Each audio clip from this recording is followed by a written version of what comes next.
balanced versus unbalanced in a data stream? Okay. Oh, in a data stream. In an audio stream. Sure, okay, Which is, whether it's analog or digital, what is balanced versus unbalanced? Okay. Where do we start? Well, give me the topology of it. Draw me a balanced cable. Draw me an unbalanced terminal. Okay, so what we have, of course, let's just very simply take like an RCA connection. Now, an RCA connection, we only have really just a positive and a negative. So what's it called? And so it's an unbalanced connection. Right, tip and ring. Tip and ring. So we've got, if we look at the end of an RCA, let's see how good my art skills are today. You've got your ring here, and then you've got your tip. And so your tip, of course, is normally your positive, and your ring is going to be your negative. So here's your positive, and there's your negative. Now, with a balanced signal, or what people in the industry would call an XLR, at that point, you have your positive, your negative, and then you also have your ground. Look at that. Ooh, look at, wow. I did pretty good at that. That's awesome. Right? So, what is the advantage of the lower balanced one over the upper unbalanced one? Well, the first thing it's going to do is that it's actually going to ensure that it, explain it, Brent. Actually, I should be asking you these questions, to be perfectly honest. Let's talk about noise floor. Okay. Because I'm going to walk in and push you out. Sure. Obviously, we are social distancing here because, once again, there have been worries. Yes. So when you're looking at audio transfer, your typical RCA cable, which I don't have one in front of me here, Yeah, go ahead. which is just tip and ring, is very convenient, it's easy to use, and up until recently they were typically a coax with center conductors soldered to the tip and the braid and the foil soldered to the ring. The advantage of that is it's simple, it's easy, and it's reasonably inexpensive.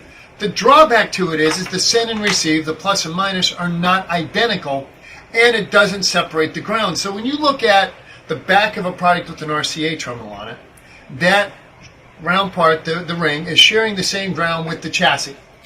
So anything else is providing noise to that chassis, whether it's the 110, low voltage, serial, IP, HDMI, doesn't matter. That noise is all the way across it. That increases the background noise that you hear in the system. This is called the noise floor.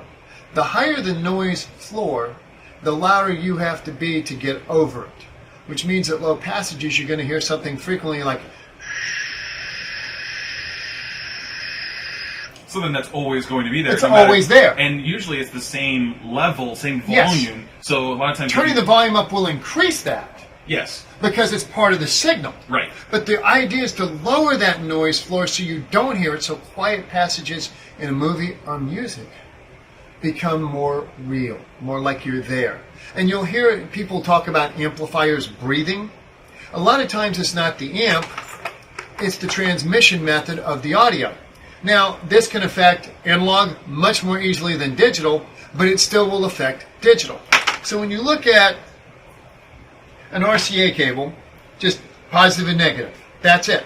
So this ground is not only the signal ground for the data, it's also the electrical ground between the two devices.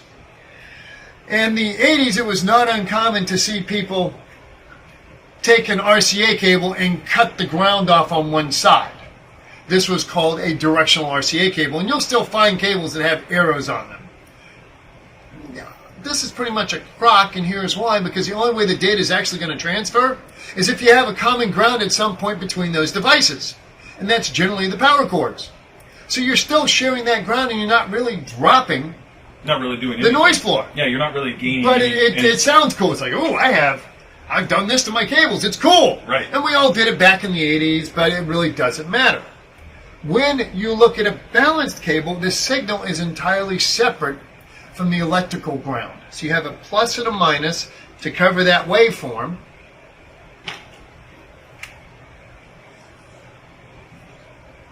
But you also have a separate electrical ground.